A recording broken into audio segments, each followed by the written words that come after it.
저는 만으로 30살, 5년차 직장인이고 32개월 된 아들이 한 명 있습니다. 그리고 올해 1월부터 6월까지 6개월간의 육아휴직을 쓰고 이제 곧 복직을 앞두고 있는데요. 육아휴직을 마치면서 이번에 제가 느낀 점들을 좀 정리를 해보려고 합니다. 저 개인적으로도 뜻깊은 시간이었기 때문에 정리를 하는 의미도 있고, 그리고 이왕 하는 거 혹시 비슷한 고민을 하시는 분들이 계시면 도움도 되었으면 합니다. 먼저 육아휴직의 장점, 이제 제가 생각하는 육아휴직을 꼭 써야 하는 이유에 대해서 먼저 말씀을 드리겠습니다. 첫 번째는 아이와 더 많은 시간을 함께하기 위해서입니다. 이게 가장 당연하고 기본적인 이유겠죠. 아이를 키우다 보면 아이가 너무 빨리 커서 서운하고 아쉽고 이런 감정들을 느끼게 되는데요. 태어나서 처음 느껴보는 워낙 벅차오르는 감정들이 많았고, 또 그만큼 아이가 빠르게 확확 바뀌기 때문에 이런 생각들이 드는 것 같습니다. 그래서 이렇게 시간이 계속 흘러서 아이가 훌쩍 커버리고 나면 내가 이 시기를 분명히 그리워하겠구나, 내가 지금 이 시기를 최대한 알차게 보내지 못하면 나중에 후회를 하겠구나 라는 생각이 들었습니다. 그래서 육아휴직을 더 쓰고 싶었고 고민하게 됐던 것 같습니다.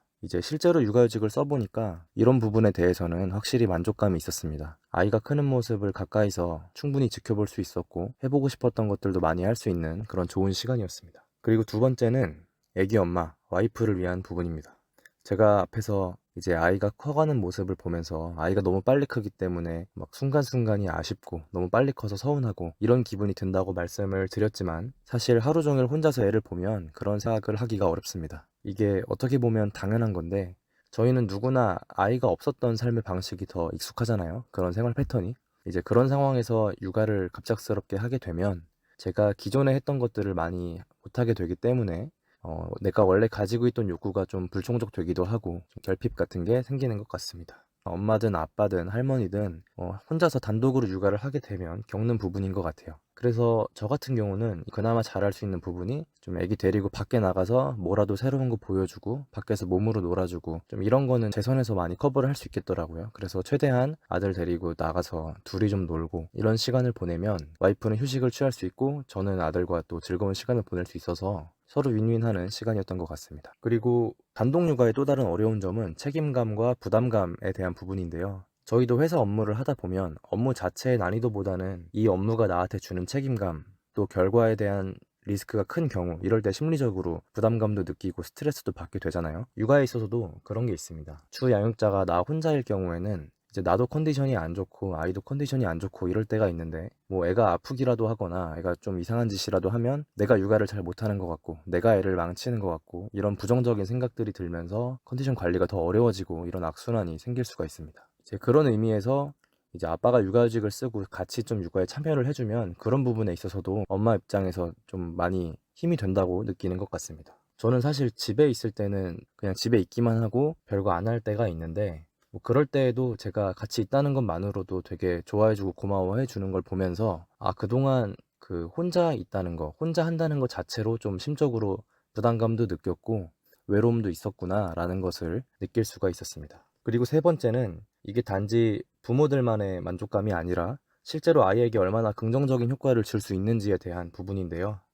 사실 아이가 너무 어리기 때문에 그 아빠가 육아휴직을 썼다는 사실을 아마 기억은 하지 못할 거예요. 그럼에도 이 시기가 이제 아이들의 무의식에 어떤 것이 새겨질지 모르는 매우 중요한 시기인 점, 그리고 아이들의 순수하고 깨끗한 뇌가 세상과 연결되기 시작하는 매우 중요한 시기라는 점에는 뭐 들어본 얘기도 있으실 거고 동의를 하실 겁니다. 그렇다면 이 중요한 시기에 이제 아빠와 교감을 더 많이 하고 상호작용하고 스킨십하고 대화하고 좀 이렇게 애착 관계를 형성할 수 있는 것에는 저는 인생 전반에 걸쳐서 수치로 환산할 수 없는 가치가 있다라고 생각을 하고 있습니다. 단순히 뭐 아이 정서에 좋다 이런 걸 넘어서는 가치가 저는 있다고 생각을 하는 편인데요. 어떤 부분이냐면, 부모 자식 관계는 사실 저희가 서로 선택해서 만난 것은 아니지만 앞으로 거의 평생을 한 팀으로 살아가야 하는데, 그런데 이때 팀원들 간의 합이 잘 안 맞으면 인생이 더 어려워지고 힘들어지겠죠. 그런데 반면에 팀원들끼리 팀워크가 잘 맞으면, 좋은 팀원들을 만나면 어려운 일도 더 쉽게 할 수 있게 되고 더 즐겁게 할 수 있게 되고 그런 효과가 있을 거예요. 그렇다면 서로에게 좋은 팀원이 되려면 뭐가 필요하냐라고 생각했을 때, 서로를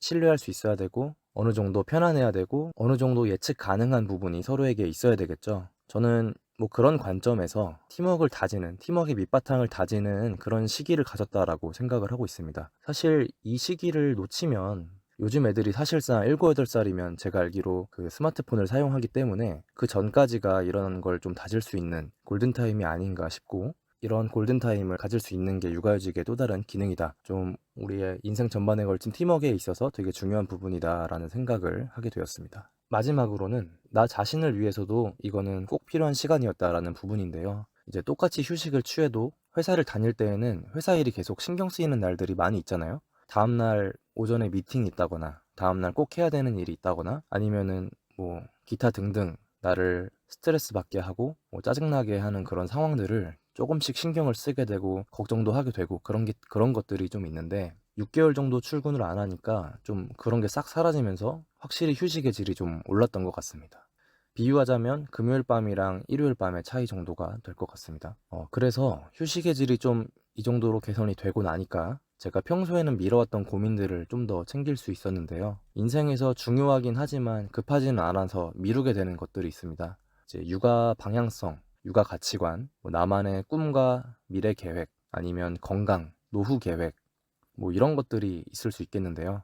그리고 저는 이런 고민들에 대해서 답을 찾아야 될 때에는 좀 독서가 굉장히 유용한 도구라고 생각하는 편인데, 정말 오랜만에 휴직 기간에는 그래도 책들을 좀 많이 읽을 수 있어서 개인적으로 좋은 시간이었습니다. 이제 저 같은 경우는 별다른 취미가 없기 때문에 이제 독서를 말씀드린 건데, 꼭 독서가 아니더라도 사람마다 이제 마음에 품고 있는 무언가가 있다면 그런 것들을 좀 더 할 수 있는 그런 여유가 생기는 것 같습니다. 제가 육아휴직을 쓰면서 정말 좋았던 것들, 육아휴직을 꼭 써야 한다고 생각하는 이유에 대해서 4가지 정도 말씀을 드렸는데, 사실 육아휴직이 좋은 걸 몰라서 못 쓴다기보다는 좋은 걸 알아도 못 쓰는 이유가 있겠죠. 일단 첫 번째로는 돈이 문제인데, 경제적으로 부담이 많이 될 수 있습니다. 현행 육아휴직 급여 그 조건을 보시면 그 본인의 기존 월 통상 임금의 80%를 지급하되 상한액을 150만 원으로 고정을 해놨고요. 그 중에서도 25%는 복직 후 6개월 뒤에 사후지급금으로 지급을 한다고 되어 있습니다. 이걸 요약하면 이제 육아휴직을 쓴 아빠가 한 달에 최대로 받을 수 있는 돈이 112만 5천 원이라는 뜻인데요.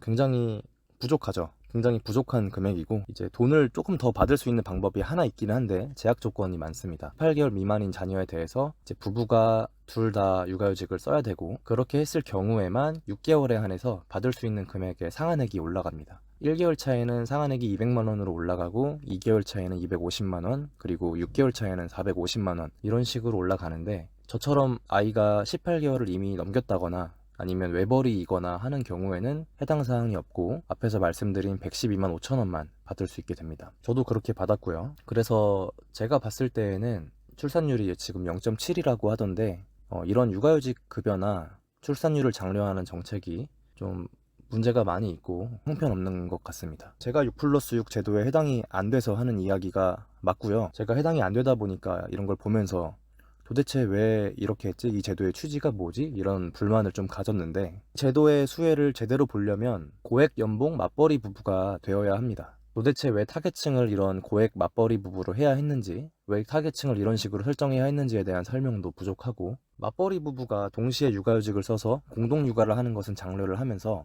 왜 저 같은 외벌이 가장이 육아휴직을 쓰고 공동육아를 하는 것은 장려하지 않는지, 왜 지지해주지 않는지, 좀 이런 것들이 이해가 되지 않았습니다. 경제적인 부담 이외에도 직장인으로서 가질 수밖에 없는 심리적 부담들이 있습니다. 일단 남자 육아휴직이 보편적이진 않기 때문에 기본적으로 눈치가 좀 보일 수 있고요. 실제로도 제가 육아휴직을 쓰는 만큼 동료들의 업무 부담이 가중되는 부분이 있기 때문에 좀 어쩔 수 없는 부분이 있습니다. 그리고 이제 평가나 진급에 있어서도 좀 심리적으로 부담을 가질 수밖에 없는데, 회사에서는 당연히 이제 육아휴직에 따른 공식적인 불이익은 없다라고 이야기를 하겠지만, 쓰는 사람 입장에서는 사실 부담을 가질 수밖에 없습니다. 그리고 이제 육아휴직을 쓰기 위해서 좀 기존에 있었던 선례 같은 것들을 많이 찾아보게 되면 선례 자체가 많이 없고, 이제 몇 가지 케이스를 찾아도 그때 육아휴직을 쓰셨던 분이 복직하신 뒤에 뭐 팀이 바뀌었다거나 이런 이야기들을 들으시게 될 수도 있고요. 그렇게 되면 이제 육아휴직을 쓰는 게 나한테 상당히 리스키하다. 왜냐하면 복직 후의 상황을 예상하기 어렵기 때문에 좀 그런 느낌도 받으실 수 있을 것입니다. 그래서 앞서 말씀드린 경제적 부담이 있겠고, 그리고 직장인으로서 좀 가질 수밖에 없는 심리적인 부담이 있겠다. 좀 어쩔 수 없이 감수해야 되는 필연적인 부분이 아닌가 싶습니다.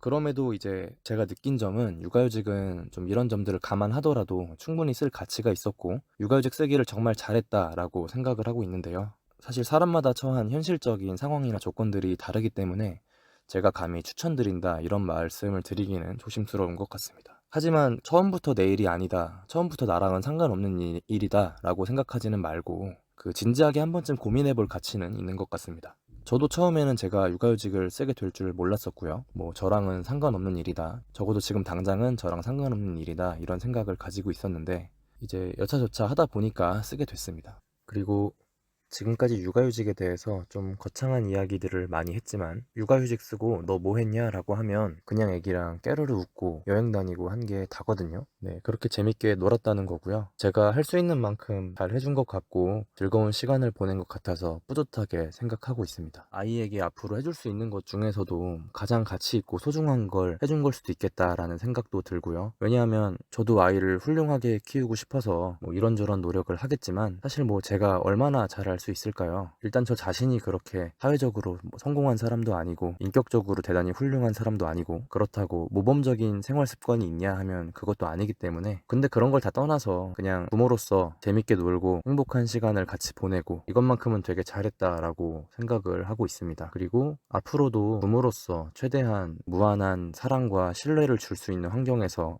신뢰와 존중이 가득한 가정 환경에서 아이를 키우고 싶고요. 그리고 굳이 아이가 어떤 사람이 되면 좋겠냐고 하면 자기 생각을 예의 바르게 표현할 줄 아는 그런 대화를 잘하는 사람이면 좋겠고, 어떤 직업을 가질지는 모르겠지만 스스로 생각하는 힘이 있는 사람이면 좋겠다는 생각으로 잘 키워보려고 합니다. 지금도 저기 뒤에서 잘 자고 있는데 저희 한번 잘 지내보겠습니다. 감사합니다.